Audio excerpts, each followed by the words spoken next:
What if this could be just a normal, average Tuesday? What if these places don't have to be just a 2-week, 3-week vacation that you look forward to every year and then absolutely dread leaving behind, only to visit them in another 365 days? What if these could be the places you actually wake up in most of the days and live in day to day? Because they can be, right? And it's not an easy process, but the main point is they can be, and they could be for you.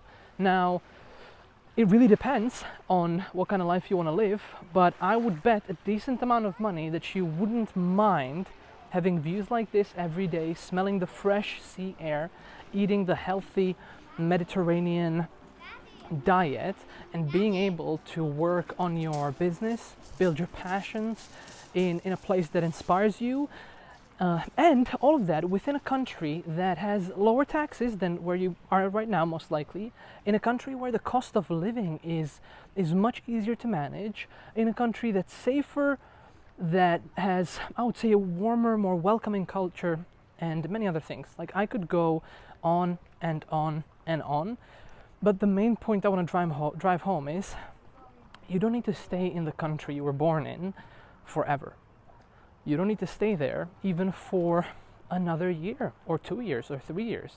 You are perfectly free to explore places around the world you like, and if you find one you really like and you actually wouldn't mind living at, you can start working towards living in that place. Now, for me, and for a lot of other people, that's going to be potentially the Balkans, the Adriatic Sea, the beautiful coastline, old historic cities and towns, buzzing nightlife in some places, wonderful cuisine, safety, financial freedom, low cost of living, etc., etc. It could be something else for you.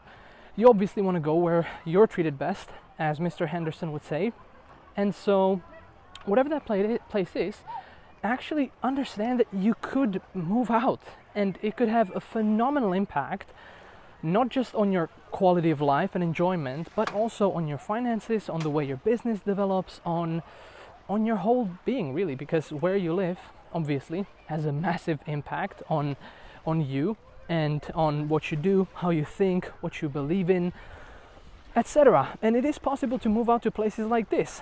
Now, there are two things to keep in mind, obviously.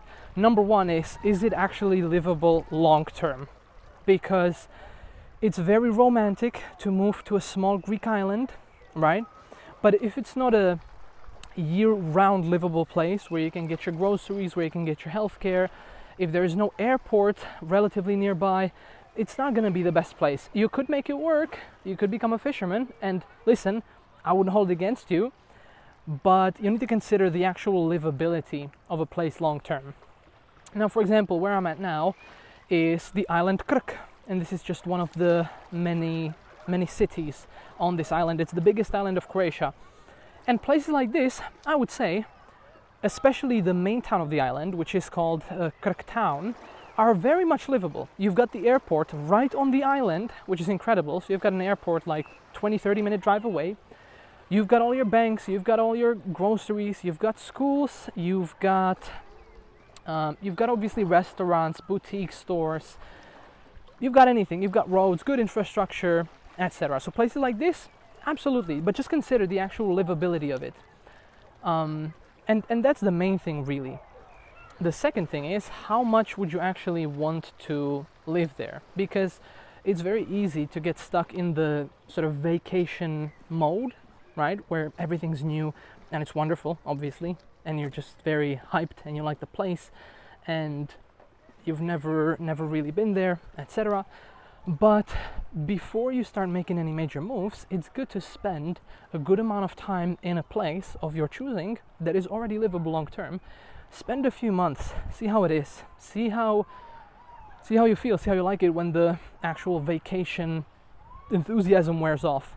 Because you're gonna live here for the next couple of years at least, if not decades, right? And you want to be sure that you're moving into the right place that you really want to spend years and decades at.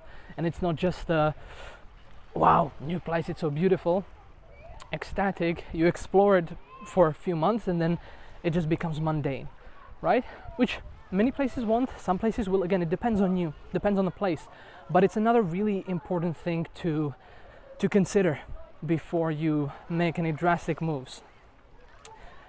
So, and then once you've done these two, the place is livable, year round, good accessibility, you've been there for a few months, you love it, what do you do then? It's pretty simple. It's not easy, okay, it's simple. If it was easy, everybody would do it. That's what they say. But yeah, so the main thing, I guess, that happens after you're ready to make it happen is you need to figure out how to get your temporary residency first, permanent residency later, and then potentially a citizenship if you want one. Now, this is going to depend heavily on the country you're interested in. Again, I focus on the Balkans because I think this is the best place in the world, and there's so much diversity that almost anybody can find their favorite place between all the mountains and seas and islands and stuff like that. So the main thing is, what gets you a permanent residency, for example, in the area you've chosen, in the country? It could be purchasing a property worth X. It could be start opening a company in that country. So these two are very common. Property worth X value gets you permanent residency. Opening a company does. And then there are many other flexible paths, like different digital nomad visas and other different parameters. I'll get deeper into these topics as the channel sort of grows and unfolds. But if you're curious about this sort of topic, I've got a free school where I've built out a lot of this info so people can just read, learn about it, and find out what they might want to do once they are ready to move, or if they're trying to explore this potentiality in their life. And so I'll drop the link in the description so you can jump in and see what it's all about. And yeah, I've got plenty more videos in the chamber about all kinds of topics: financial, location, exploring the Balkans, practical stuff, the whole bunch. So if you're curious about that, feel free to drop the subscribe, right? And I'll see you in the next one. And again, consider this.